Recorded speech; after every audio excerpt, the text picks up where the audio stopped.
Fantasy Football Happy Hour with Matthew Berry, served by Applebee's. Listen, it is noon on Peacock, but it is 5 o'clock somewhere, especially on a Friday where the happy hour is. We are going with a three-man weave today. Jay Croucher, Connor Rogers. I am Matthew Berry. It is the Fantasy Football Happy Hour, served by Applebee's. I was trying to find the tweet, because what they do is they tweet something out, and they tag me in it, and so I could retweet it to my followers. I'm not finding anything here. It's a whole thing. Oh, here it is. All right, just found it. All right, there we go. Retweet's done. Hi, boys. How we doing? Sure, I'm good. Good night last night, Matthew. Yes, very good night. For the betting. For the betting. Yes. Exactly. We couldn't will your Mitch Trubisky interception into existence, but it was this close. Yeah, I mean, I saw a tweet out there that basically, like, all of the money was on the over through the interception, so you knew that bet was going to go down. Like, he did throw a pick. He threw it. The problem is that the Browns guys step out of bounds with, like, half of a foot, so we're half a foot away, but everything else hit for us. Deontay Johnson, that was an easy one. Over on the receiving yards, exactly. Nick Chubb, anytime touchdown score. That was good as well, as you sit here and you see it on your screen, courtesy of our friends over at BetMGM. So, yes, I hit the over on the Nick Chubb anytime touchdown and Deontay Johnson over on 53.5 receiving yards. He wound up with 84. We missed on the pick there, but Jay, you had a parlay. You teased up Nick Chubb over 100 rushing yards, which actually I think the line was 84.5. But you teased it up to 100, and you took the Browns minus 4.5, and you won that parlay at plus 260. That was a good one. I was a little bit worried when Nick Chubb kept getting tackled for -5 yards at the end, which actually knocked him briefly under his over-under, but then he got back in the end. And yesterday I was on, I know we don't like to talk about Chris Sims, but I was on his show yesterday, and Chris Sims gave out 2 anytime touchdown picks. David Njoku and Mitch Trubisky to run it in, which if you'd parlayed them together would have been like 20-1, both cashed. Look at that. We're running hot. Chris Sims should never bet again. He should mic drop and knock it out there. Both good. We almost didn't get that Nick Chubb anytime touchdown. Like, they gave Kareem Hunt 3 chances at it. They're like, no, stop him. Okay, bring in Nick Chubb. Where's Nick Chubb? Finally. Got bodied at the one Kareem Hunt. I mean, that is truly watching the game from a betting perspective, where you're just like, no, stop Kareem. Okay, get down close. No, stop him. Where's Nick Chubb? Don't give it to him on 3rd down. Exactly. Go for it on 4th down. Come on. Stefanski. All right, we're going to go for 4th down. Is Nick in there? All right, 24 is in there. Let's go. Just imagine if you teased the Steelers line with how the game ended. Yeah, that was brutal as well. We have some video here for those of you watching live on Peacock or on demand on the NFL on NBC YouTube channel. Oh, no. Here it is. Don't throw it back. Right, we need some Keystone Cops. And the bounce. And it bounces, and then it goes in. It was 23-17. The touchdown without the extra point makes it 29-17. And what does that mean, Jay? It means all the Steelers teasers get done. The total earlier in the week was 40.5. As you can see, the total was sitting right at 40. That is the worst way to go down. Horrible beat. It's a truly bad beat. So everyone that had the under lost on that last stupid, no chance to succeed play whatsoever. At one point, but isn't there an argument to be made that, like, you shouldn't have been in that position in the first place, because on 4th and 1 with the Steelers in Browns territory, they should have gone for it. They never should have kicked the field goal to begin with. Yep. Right. I mean, the fact of the matter is they should have gone for it. They probably convert that, and then maybe they end up scoring a touchdown, which is what they needed. They were down 2 scores, so it looked like a gift. Yep. And then the under was completely doomed as well in the first half, when it looked like we were getting the Tom Brady Aaron Rodgers matchup was Jacoby Brissett against Mitch Trubisky. But then the game in the second half kind of became itself, and became the game that we were expecting.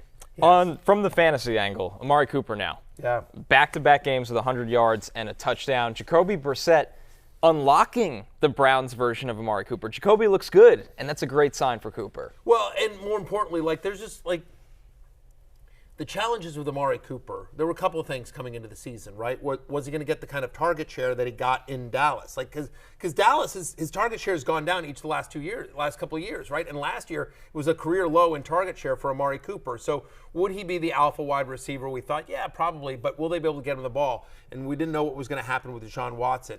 And so Jacoby Brissett, we think, is a downgrade there. But credit to the Browns and Stefanski, and by the way, to Brissett and Amari Cooper.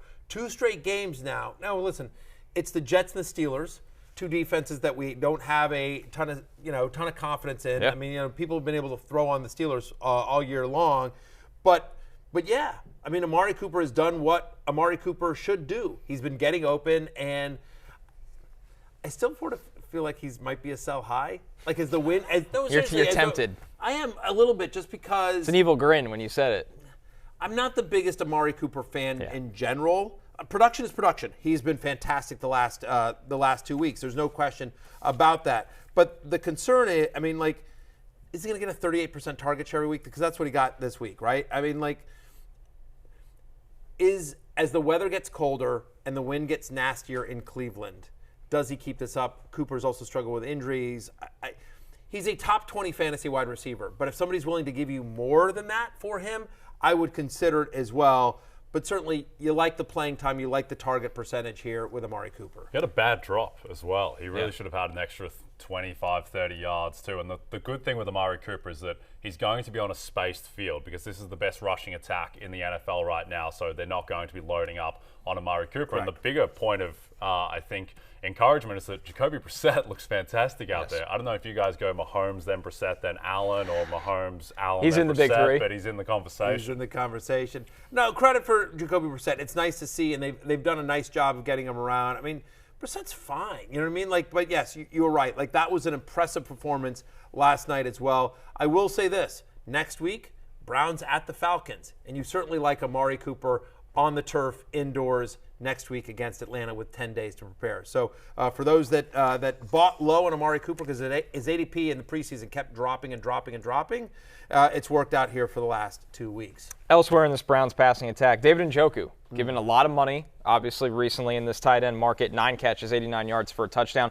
Only rostered in 51% of Yahoo leagues. Is this the time to jump on Njoku if he's sitting there on the wire? So I think so. Look, I understand why he isn't that. Like, he got 6 targets in the first 2 weeks combined. Like, he just wasn't a part of it, and then he explodes for a double-digit target game here. Obviously, the 9 for 89 and a touchdown as well. Looked good, played. But the positives here, I think, for Njoku are twofold. Number one is, like, even though he didn't get a lot of targets in the first 2 games, he's out there on the field. He's playing over 90% of the offensive snaps. And if you listen to Jacoby Brissett in the post-game presser, and he was talking with the Amazon Prime group as well, he just talked about the fact of how important Njoku is to their run game. He's actually a very good blocker. So the point is he's on the field a lot. Jesse James didn't play in this game as well, so that probably helped a little bit here. I don't know that he always gets a 35% target share, which is what he got here, but the fact of the matter is Donovan Peoples-Jones, Anthony Schwartz, the complementary pass catchers that aren't Amari Cooper haven't established themselves yet in Cleveland. And so do I think David Njoku playing over 90% of the snaps is a viable bottom-end tight end 1, high-end tight end 2 in that 8 to 12 range where, you ideally want a touchdown to pay off but could be usable? I do.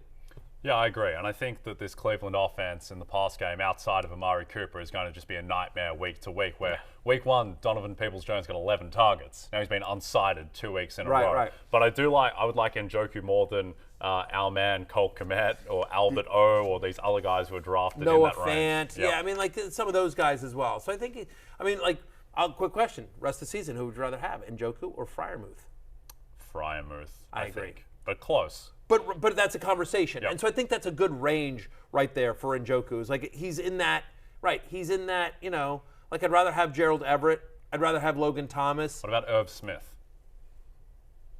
Close? I'd still rather have Irv Smith. But again, I think it's close. Like, I think there's probably more touchdown equity in Njoku. That one's a toss-up. Irv Smith did drop like a 50-yard walk-in touchdown against the Eagles, which would have changed the massive equation. Change the narrative on him as well. But yes, I do think that when we have our waiver wire show next Tuesday, the fact of the matter is Njoku's obviously going to be a popular pickup this week. Well, you brought up Freiermuth. We have to talk about the Steelers' passing offense, which the topic of that is Mitch Trubisky. And the question is, how much longer of a leash do they give Mitch Trubisky? Well, we heard from Mike Tomlin on that exact issue after the game. Like heading into the mini bye that you guys have, do you consider making any changes, whether quarterback play calling? I'm not in that mindset. I'm interested in reviewing this tape and looking at the totality of it and figuring out how we collectively get better. So the answer to that question is definitively no. The answer to that question is definitively no. Mike Tomlin is a straight shooter.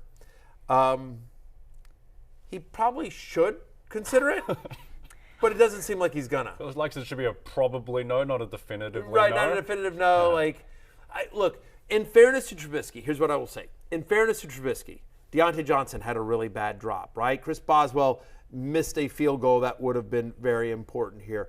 Not one player on the Steelers could tackle last night. Yep. I mean, Nick Chubb and Kareem Hunt had their way, right? Amari Cooper and Njoku wide open. Like, there were failures top to bottom on the Steelers. It's not all on Mitchell Trubisky. Having said that, like, there's nothing that you've seen through the first 3 games where you're like, yes, that's the guy that's leading us to the playoffs. That's the guy that can get us to the Super Bowl. I'm not sure the scheme is helping him, really. There's nothing super creative. The one time they threw it up to George Pickens, he made the greatest catch of all time. Maybe we should do that a little bit more often. But I do think that given that Trubisky was competent enough last night, I don't think he's getting benched for the Jets game. And if he's not getting benched for the Jets game, the schedule of the Steelers becomes absolutely brutal. And that's the important part, right? Because, week 4 they play the Jets and they have 10 days to prepare for whatever there is to make a change. It's Kenny Pickett. If you're listening at home, we've just put up a full screen where after week 4, when they play the Jets, it's at the Bills, home to the Bucs, at the Dolphins, at the Eagles. That's a gauntlet. That is a brutal schedule defensively. And then week 9 they have a bye and they get 2 games. They come out of the bye with 2 games at home against the Saints and the Bengals. So feels like if you're not going to throw Kenny Pickett, give him 10 days to prepare for the Jets. You don't want him at the Bills, facing the Bucs, at the Dolphins, at the Eagles. So I feel like he either makes a switch like tomorrow, or on Monday. Kenny Pickett's taking the first team reps. If it's not happening Monday, I don't think it happens until week 9 when they come out of their bye. Question for you, Connor, actually. No one knows the draft better than you do. Kenny Pickett, if he comes in, would you expect him to be better than Trubisky is right now? Absolutely. Now, I think the problem here is, guys, the play calling by offense coordinator Matt Canada has not been good. So that in itself needs to improve. But Kenny Pickett comes out of a pro system out of Pitt, played a lot of college ball. He was there for 5 years. And he looked really good over summer and looked in command throwing to a lot of these guys on the field. So I think Pickett will be an upgrade, but I think they want that soft landing of playing at home back-to-back off a bye week. Yeah, I would agree with that. And there's no question the play calling has been brutal, There you go. Let's talk about Deontay Johnson here. Thank you. I appreciate that. Appreciate you guys just letting that sit there. I would say that the only thing to do with Pickett is if you were in a deep 2-quarterback league and you wanted to stash him, I don't mind that. The problem is that by the time he's locked because they've already played their game, and by the time waivers come around, I think we will know whether or not Pickett is going to start. But if he is not going to start and they do go with Trubisky against the Jets in week 4, then I don't mind stashing Kenny Pickett, but I also wouldn't go out of my way to do it either. Like, I would rather see if somebody dropped Dak Prescott. I've been in some leagues where I've seen Dak Prescott dropped. I would rather that, He's only like a week away, according to Dr. Jerry Jones. Well, we'll see. Well, apparently he's in a quarterback competition with Cooper Rush. By the way, watch Cooper Rush beat the Giants on Monday night, and Cooper Rush is 2-0, Dak's 0-1. The betting market believes in Cooper Rush. Lines down from Giants -3 to Giants -1. Cooper Rush in primetime. It's going to be a sight to behold. Fantastic. Only over on ESPN. Let's talk about Deontay Johnson here. I don't know that to me, the only thing to talk about the pass catchers real quickly in terms of Pittsburgh is it's Deontay Johnson or bust. Yep. Right? 33 total targets. He's averaging over 11 targets a game. He missed 1 snap in this game.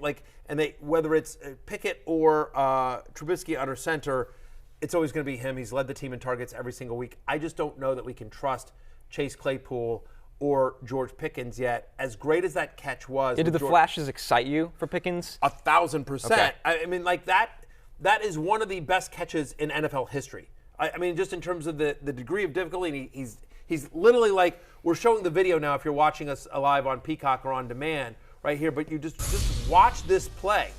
I mean, it's unbelievable how he is laid out literally vertically. He is I'm sorry.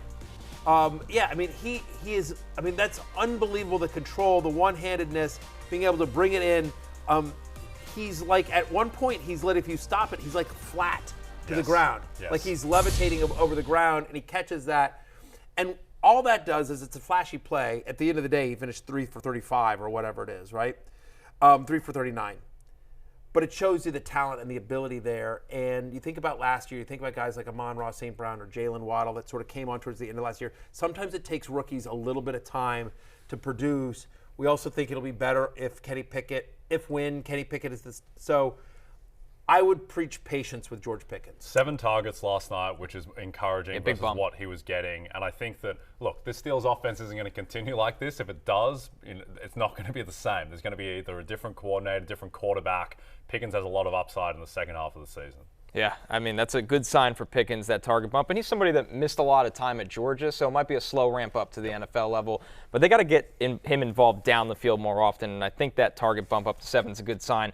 Closing out the Steelers' offense with Najee Harris, he has not hit 15 points in a single game so far in fantasy, Matthew, through 3 games. Is he a touchdown or bust guy? Is there a concern level here, or do you like the floor? I like the floor just because, by the way, running back, we've talked about this on the show all week. I mean, running back has just been brutal all year long. So he's gotten at least 15 rushes in 2 straight games now. So, again, he's more of an RB2 than an RB1. But honestly, if you went by my ranks, that's where he should have been drafted. Like, I had him towards the end of the top 10 running backs here. They're using Jalen Warren a little bit more than I would like, honestly, right? Over the last 3 weeks, Warren averaging 29% of the snaps.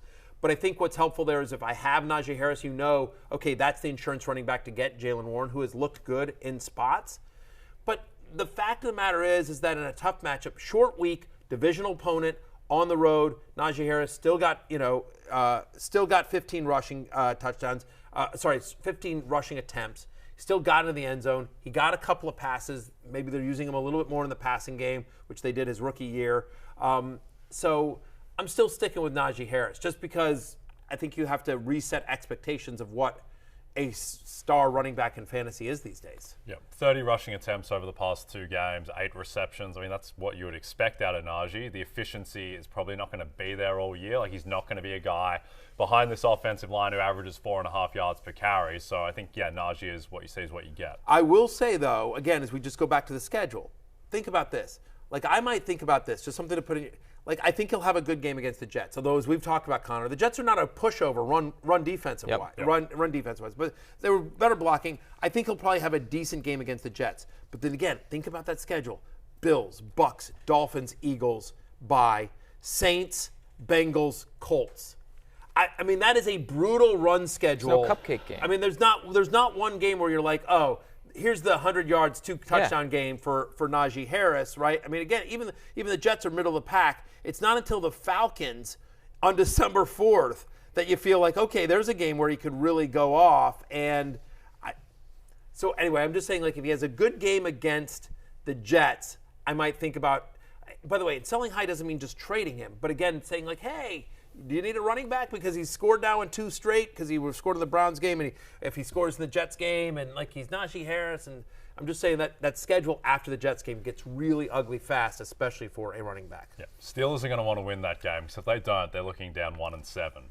Is going to be on the cards for them, and obviously that's their season done. So big game against your New York Jets. That's right. All right, before we go to break, be sure to check out our new Sunday show, Fantasy Football Pregame at 11 a.m. live on Peacock. It's a one-stop shop for your NFL fantasy and betting needs. Get your sit-star questions answered using the hashtag FFPregame. All right, when we come back. 11-1 on Peacock.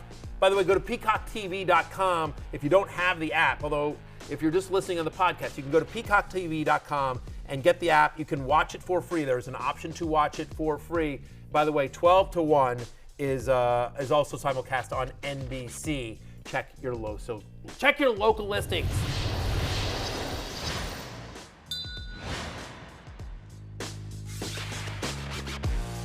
Great. I think at this point, I went to take a leak during practice. I didn't up on the report, but I feel great. Be ready to roll. Right. Fair enough. By the way, I reported. I've just checked all my sources. Christian McCaffrey has not taken a leak yet today, so it is not on the report. But when he does, yes, it will be on the report, and we will get you that breaking news. He's right. But by the way, when you miss as many games as you have over the last 2 years, Christian McCaffrey, yes, that's what happens. That comes with the price of stardom. That comes with the price of fame. Yes. I can't take a piss around here at NBC without 3 other people sending emails. But you know what? That's part of the gig. Please. Are you kidding me? I have 800 affiliates to talk to after this show. You have no idea. Look. Bad start to segment 2.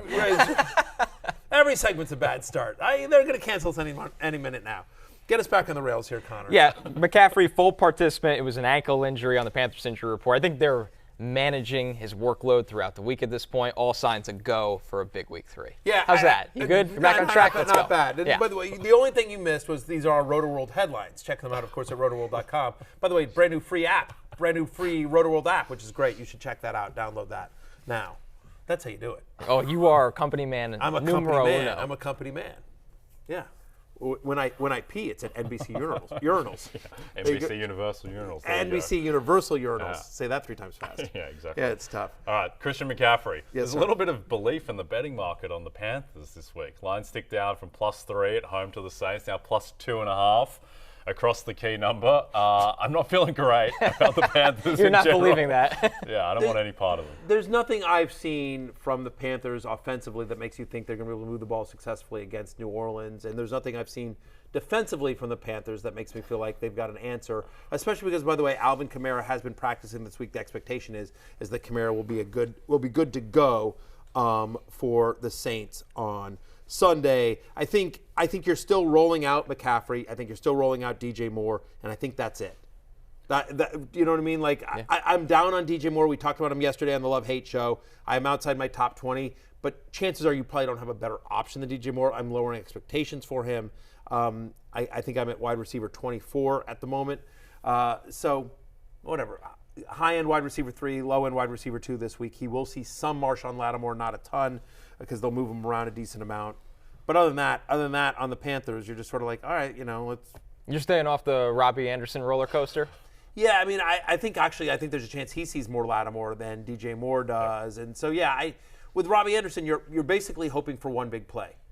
And there are a lot of guys out there that you can say that for, and I think there are better bets for a guy to get one big play than Robbie Anderson against the Saints if you're playing in that pool. The only thing I'll say about McCaffrey is that he does look completely healthy. He just looks like Christian McCaffrey when he recovered that fumble in week 1 and took it 30 yards. He just looks like Christian McCaffrey. So I think there is upside once the Panthers, hopefully, their passing game gets a little bit more on track and they become less of a disaster, that he could live up to the hype of what he was preseason. He had 100 yards rushing against the Giants after a slow start. I mean, he didn't get into the end zone, but his game was fine last week. Yep.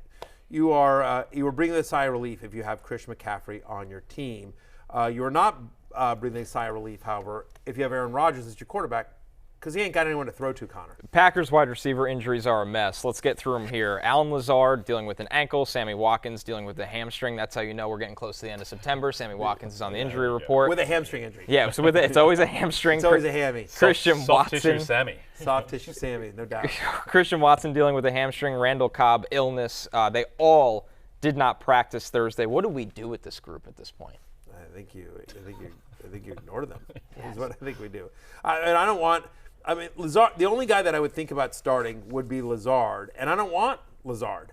I mean, again, Carlton Davis and Jamel Dean have played really nice corner for the Buccaneers. It's a really good defense as well. So far this season, the Buccaneers, despite the lack of success that the Buccaneers have had offensively, the fact is that through 2 games, they're a top 8 pass defense. Tampa Bay is.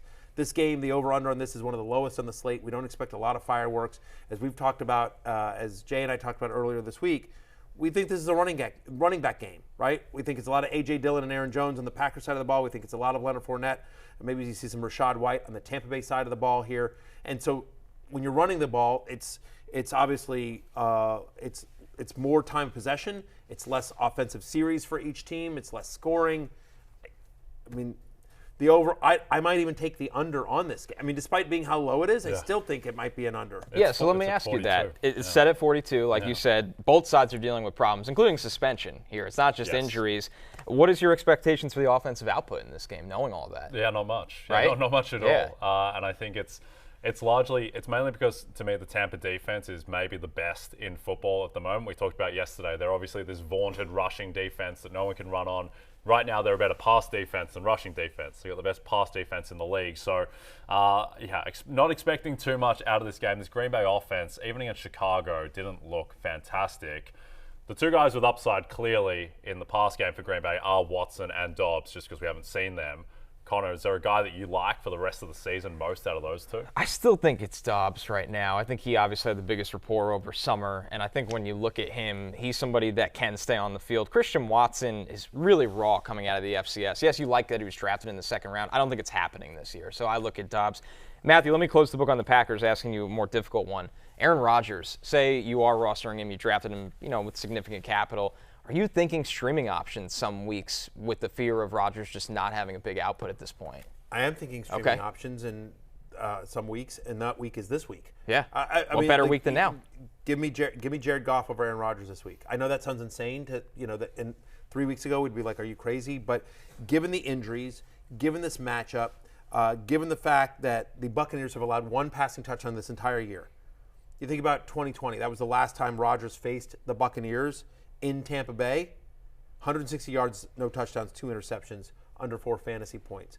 There's nothing that we've seen through the first 2 games from the Packers passing offense that gives you confidence that Rodgers will go into Tampa Bay and put up big numbers, other than the fact that he's Aaron freaking Rodgers and he's one of the greatest of all time.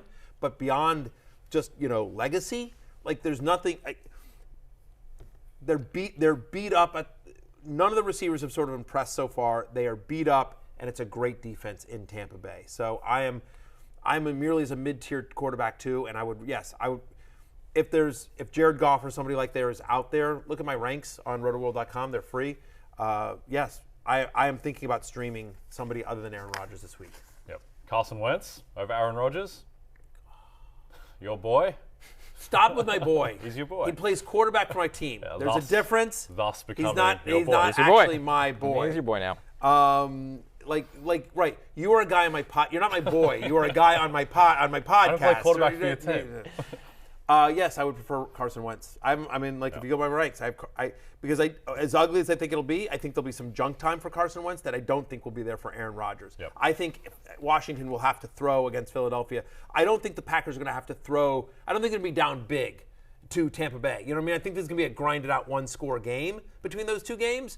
I mean, I think the Eagles just kill Washington, and so much like he did against Detroit last week, I think Wentz is going to have to throw quite a bit to get them back into that. So I think there's some junk time for Wentz. Yes, give me Carson Wentz over Aaron Rodgers. Give me Jared Goff over Aaron Rodgers.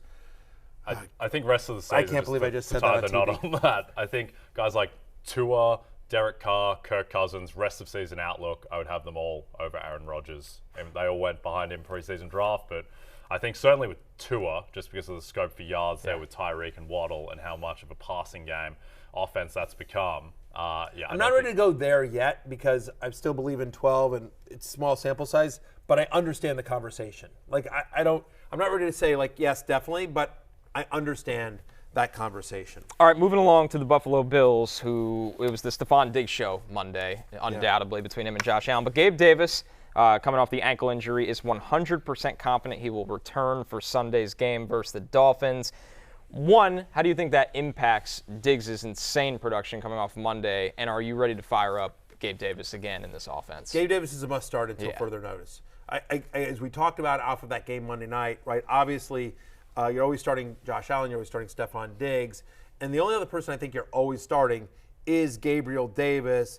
His last 3 games that he's played, including the 2 playoff games, he's got 6 touchdowns. Now, 4 of them obviously came in one game, but this is somebody who saw 98% of the offensive snaps against the Rams in week number 1. He caught 4 of his 5 targets. He scored against the Rams as well. He's a touchdown machine. When they get in close, Josh Allen often looks for Gabe Davis, who was top 5 in end zone targets last year, despite not playing a lot of snaps.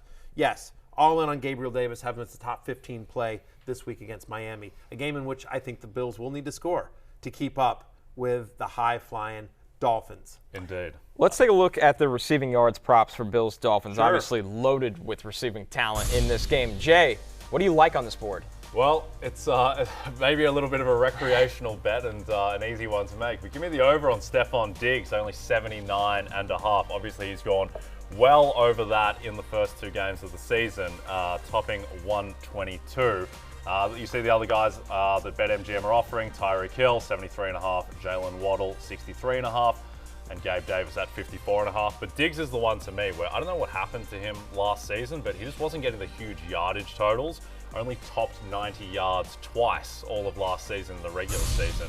2020, though, he did it 10 times. He's done it twice already. I think he's just back to being a top 5 receiver. By the way, it's real interesting, those odds, thanks to our friends over at BetMGM. Micah Hyde has already been ruled out for that Bills secondary. So,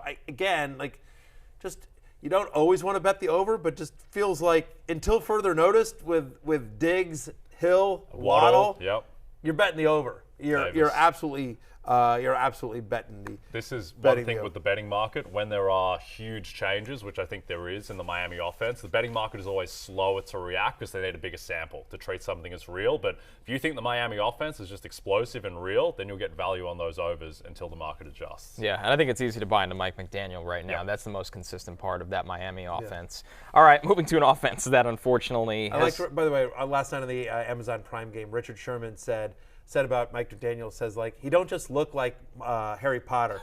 He's a real wizard. Oh, boy. Right, which I thought was the greatest line ever. I love Richard Sherman as an analyst. I'm just going to say that right now. He's great, right? He don't just look like Harry Potter. He's a real wizard. He can draw it up, I think is the exact quote from Richard Sherman last week. Hey, real quickly, Fantasy Life app, great on the alerts. Just got an alert here. Jeff Zreback, who covers the team for The Athletic, does a great job. Rashad Bateman not practicing in this one, and he's been downgraded to questionable. So that's a little concerning as well. Maybe could be an Isaiah Likely game. We know obviously Mark Andrews as well.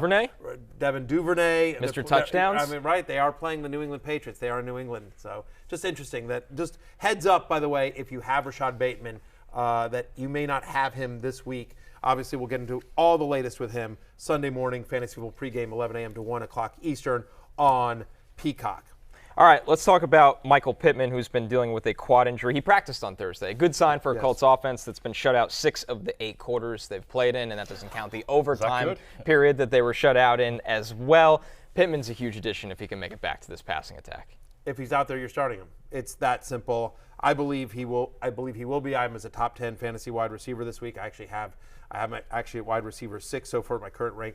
Dating back to last season, he's seen 7 or more targets in each of his last 7 games. He's getting over 10 yards a target in those games. They're going to have to throw to keep up with Kansas City. Yeah, all in on Michael Pittman. I don't care if he's questionable or doesn't. If he's active, you're starting him. Yep, a lot of weird movement in the line in that game at BetMGM. It opened before the season. It was Kansas City -3 at Indianapolis. After the disasters that the Colts have served up, on Monday it was out to -7 Kansas City. But with the Pittman news, back down to 5.5. Those are massive swings, particularly from preseason to go from 3 to 7. So I think it's corrected itself. And I wouldn't write off the Colts entirely. I was just going to say, I would have rathered it at 7. Yes.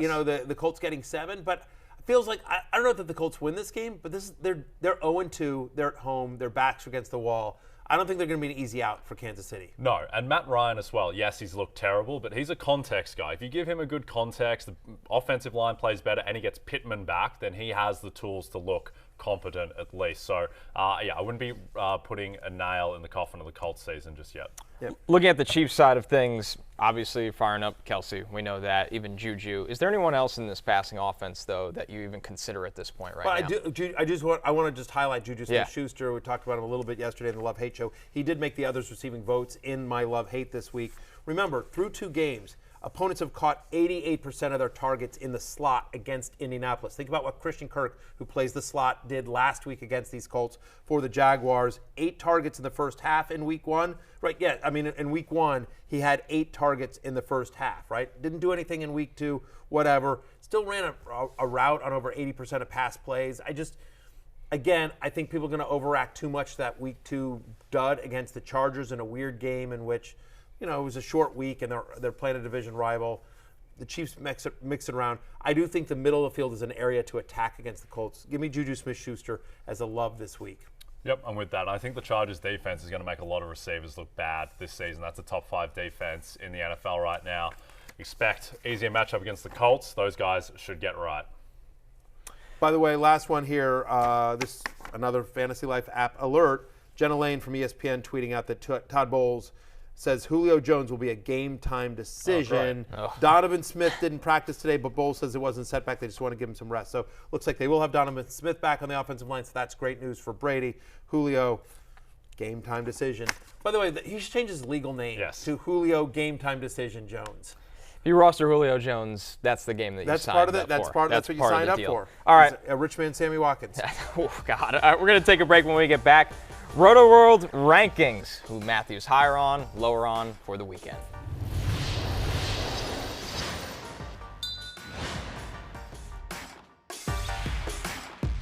You know what I think about the Falcons? What do you think about the Falcons? I think they're going to make the playoffs. They're plus 1,200 on BetMGM.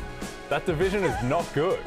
Can we go on camera one right here? Can we put together like a montage of Jay's best moments on the show? Kind of a goodbye to Jay montage that we can play tomorrow. Just sort of like, hey, thanks for the memories, and just like a really put some music behind it. So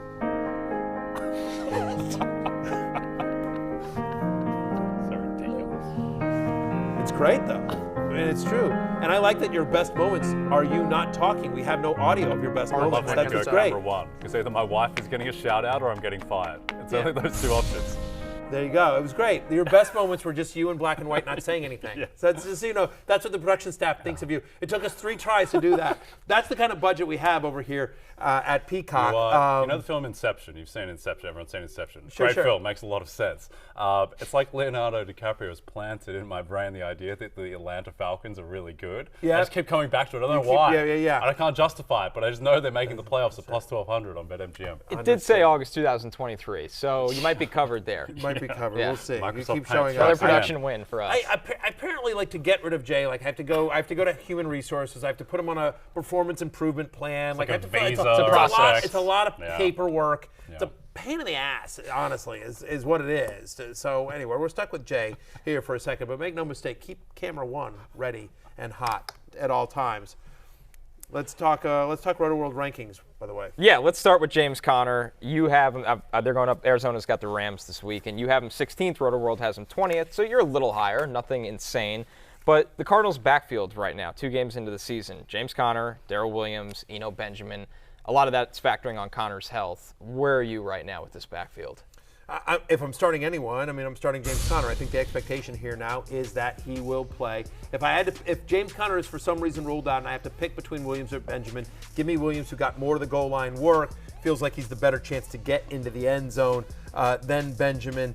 But look, they're playing the Rams, and we expect a lot of points to be scored. Now, the Rams have a good run defense, no question about it, but the over-under in this game is 48.5, I think, right? Yep. So we expect a lot of points to be scored. Cardinals, Rams, when they get in close, they do like to give it to James Conner. If you're starting him, if he's active, I'm starting him as a top 16 fantasy running back. I have him. Me and the Rotoworld guys all have him as a top 20 play. So better days are ahead for James Conner, and I think it starts this weekend against the Rams. I think the thing with James Conner is those first 2 games, Arizona have been down the entirety of both of those games. We haven't got a real game script type, or even a normal kind of close game for them until they started throwing the miraculous comeback. And he left the game early last week as well.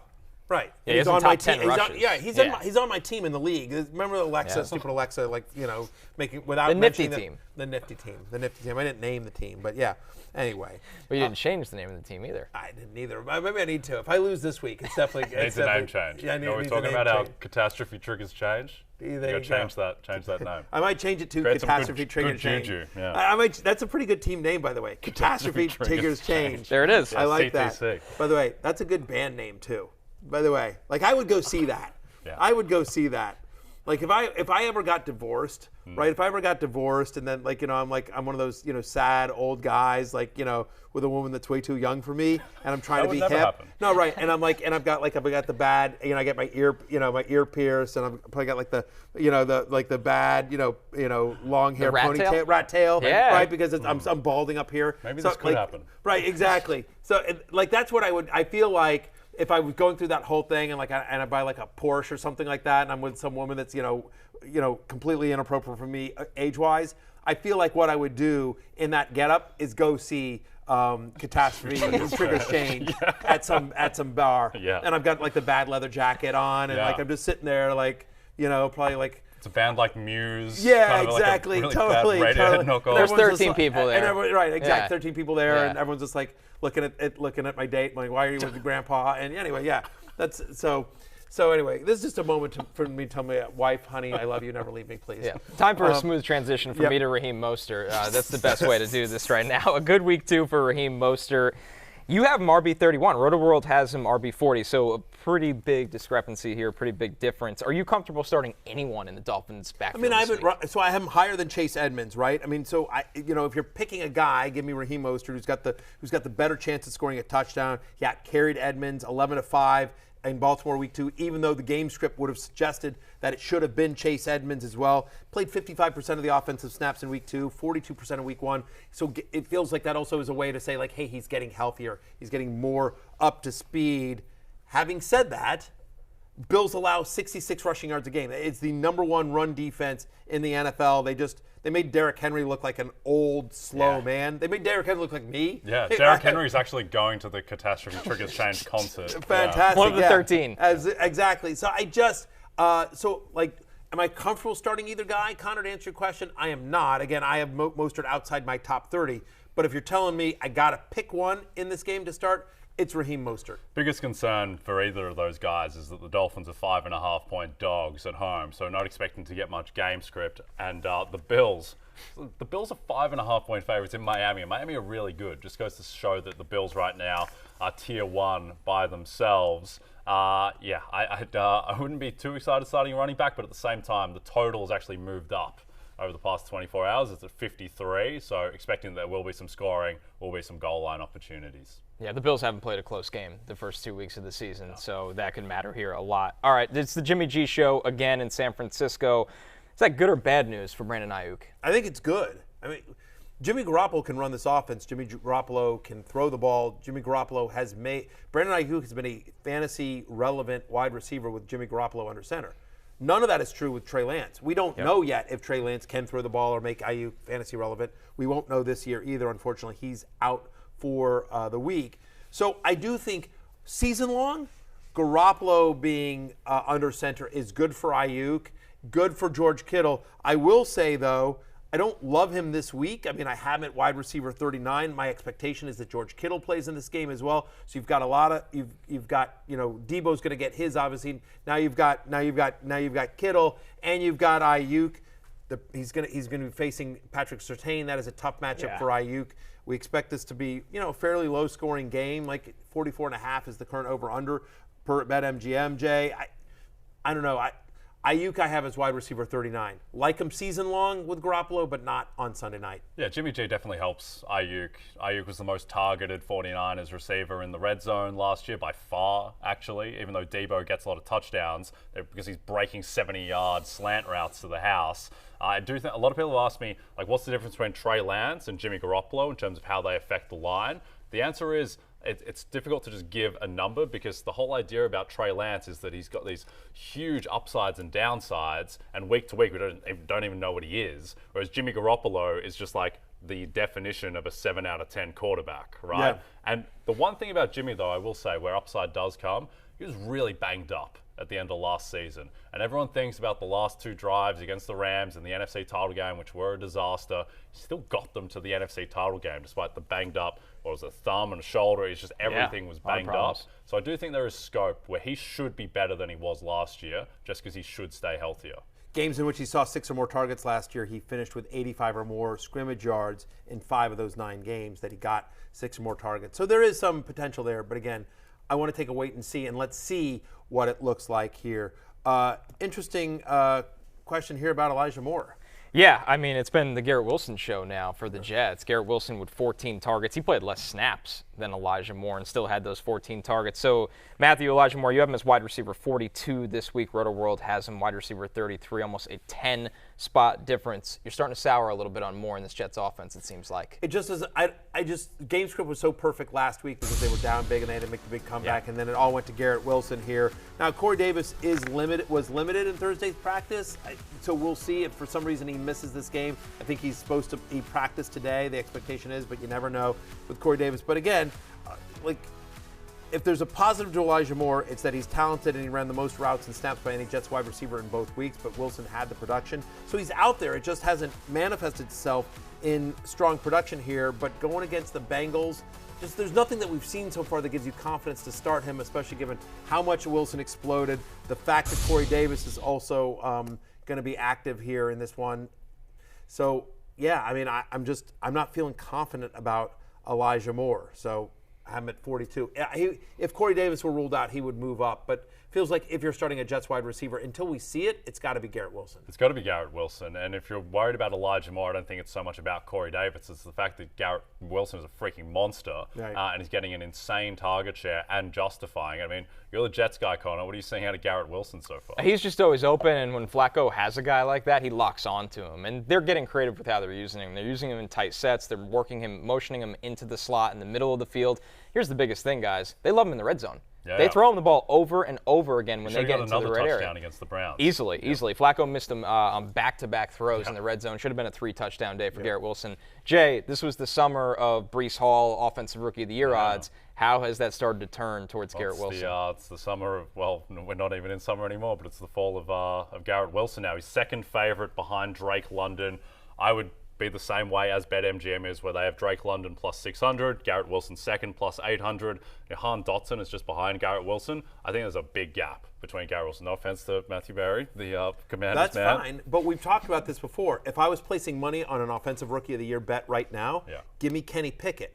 But after what we saw last night, the expectation here is that we're going to see Pickett sooner rather than later. As you've mentioned, Jay, many times in this show, this award normally goes to quarterbacks, and so we all think we're going to see Pickett. It's not if, it's when. And so if Pickett performs well, the odds you can get on Pickett right now, to me, suggest that it's a better bet. Yep. Also, Desmond Ridder is 30-1 to win Offensive Rookie of the Year. He could get in there. Mariota is Mr. Glass from Unbreakable. He goes down all the time. And Desmond Ridder, in terms of what people showed in the preseason, not to bring it back to the Falcons again. It's always about the Falcons. No, find somebody who looks at you the way that Jay Croucher looks at the Falcons. It makes one of them. The Caprio Inception things in my brain. I'm telling you. Yeah, talk Falcons. But no, Garrett Wilson is a monster, and he is the rookie, not Breece Hall, who I think is the better candidate for Offensive Rookie of the Year. All right, let's stay in New York, but look at the Giants with Sterling Shepard. You were pretty high when you're talking about Sterling Shepard last week. If you're looking for something from this Giants offense right now, you have wide receiver 47, though. To be clear, when you say high, what you mean there specifically, I want to be clear, because I could go either way. Sterling Shepard or Cooper Kupp. Right, exactly. Yeah, no. Yeah. What you're saying is that I'm optimistic about Sterling Shepard, not that I smoked a bowl before the show or anything like that. So just to be clear on for that. what he is. For what Sterling Shepard. A fringe top 50 wide receiver this week.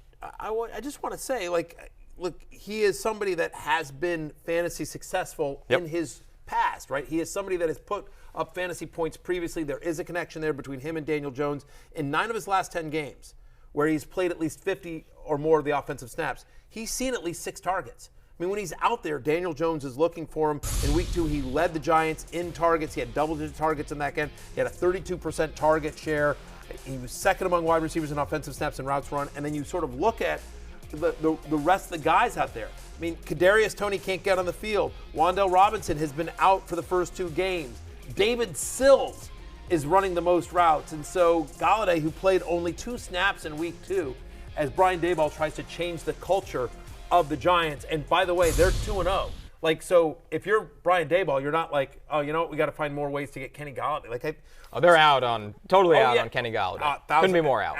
As were the Lions, as were a lot of people. I mean, so as our fantasy managers for 2.5 years now, the fact is that I do think Sterling Shepard, who's out there in a bunch of leagues, is going to be the leading wide receiver for at least until Wan'Dale Robinson comes back, because we have high hopes for him. He's going to be the leading wide receiver on a team that has a competent offense. I'm not saying they're awesome, but it is a competent offense. He's going to get, again, double-digit targets. And he's just out there in a ton of waiver wires. So, look, I have him inside my top 50 this week. I'm not expecting fireworks, but I'm just like, if he has another good game against the Cowboys, the question with Shepard isn't talent, it's health. And he's medical miracle, but he is back and looks healthy. The other thing with him is that the Giants have this incredibly easy schedule. And look, it's all relative because when you're the New York Giants, you can't just put ticks next to games. But at the same time, they play the AFC South, worst division in football. They play the NFC North, which isn't super intimidating in terms of defenses. And then obviously they played the NFC East, which is not incredibly intimidating, though there are some good defenses in that division. So he should have opportunities. Yeah. All right, we're going to go to break, but when we're back, it is time for Last Call. Drink up, boys.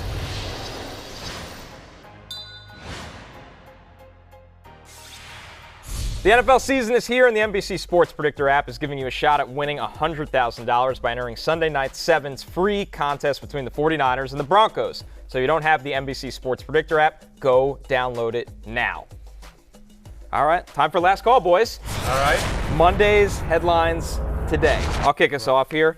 Will Matt Rule make it as the Panthers head coach until Thanksgiving? I think it's going to be another ugly week down there in Carolina for the Panthers, and I'm going to answer my own question here, guys. No. Jay, let me throw it to you that way. When does Matt Rule start to become minus money as the first head coach off the fired? Should be there now. It was plus 200, I think, a couple of days ago. Yeah, now, well, it should be minus 200 because he is definitely the guy. Frank Reich is another one who I think is in a little bit of trouble if he doesn't start getting some wins on the board. But Matt Rule, certainly that is team disaster. My headline. Also, by the way, keep in mind, Ben McAdoo is on that staff, somebody with head coaching experience as well. So that's never good when you got that guy behind you. Okay, my one, Detroit Lions. We first place in the NFC North after this weekend. The Packers lose as 1-point dogs to the Bucs, and in a divisional blockbuster, the Lions are 6-point dogs. They beat the Minnesota Vikings outright, Matthew. The Lions, they're in my stable with the Falcons, really riding with the class of the NFC, these great franchises. I just think this offense is explosive and I don't want to say elite, but I want to say knocking on the door of elite. That offensive line is fantastic. Goff in a clean pocket is perfectly fine. DeAndre Swift is going to compete to be the best player in fantasy this year. And one of my bold predictions at the beginning of the year. Amon-Ra St. Brown is going to be a top 10 receiver as well. The defense we won't talk about, but the offense I think is very good, and they can beat Minnesota. Yeah, Amon-Ra St. Brown another game or two, and you've got to start talking about him the way you talk about Cooper Kupp or Justin Jefferson or Jamar Chase. I mean, if you look at the body of work over the last 8 games, 6 last year, the first 2 this year. My Monday headline today is Joe Mixon the number 1 running back in fantasy? He has led the NFL among running backs in touches. He's got 56 so far. He's had 22 plus touches each of the last 2 weeks. The concern with Mixon coming in the season was, would he get passing down work? Well, he's got a 15% target share so far through 2 weeks as well, right? So now he just hasn't gotten the touchdowns. But we think this is a get-right game for Joe Burrow and that entire Bengals offense, and it starts with Joe Mixon, who gets to face a Jets team that Nick Chubb got 3 touchdowns again last week. I think Joe Mixon, I think probably we're all a little bit too low on Joe Mixon coming into the season because we didn't know about the passing game work. But the fact of the matter is they're not going to Samaje Perine. They're not going to Chris Evans. And so the amount of usage, the talent of Joe Mixon, and the matchup here, 100 yards, 2 touchdowns for Joe Mixon on Sunday. That's my bold prediction for Mixon. 100 yards and 2 touchdowns, and that's the headline. Is Mixon the number 1 running back in fantasy? He's got the most carries in all of football, despite them losing the entirety of the past 2 games. That line, it was -5 yesterday. Bengals in New York against the Jets. It's now -6. So it's moving that way. So expect that game script will be favorable for Joe Mixon. And one note for that run game, La'el Collins returned to practice today. I know it's been a tough road for him in pass pro, but he's a very, very good run blocker and important to Mixon's success. That's absolutely right. So for Jay Croucher and Connor Rogers, I want to invite everyone, and by everyone I mean me. I would like to invite everyone to Sunday morning fantasy football pregame, 11 a.m. Eastern on Peacock. You don't have to go home, but you can't stay here. Have a good week. Peace out.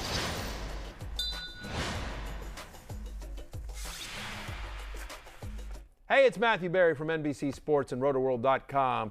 Just want to thank you so much for watching what you just watched, or at least being too lazy to click out of it after the autoplay just kept it going. So either way, thank you so much for just letting it scroll by your screen. And now I'd like to ask you respectfully, please subscribe to the NFL on NBC YouTube channel for the latest NFL news, fantasy headlines from Rotoworld, and betting analysis from NBC Sports Edge.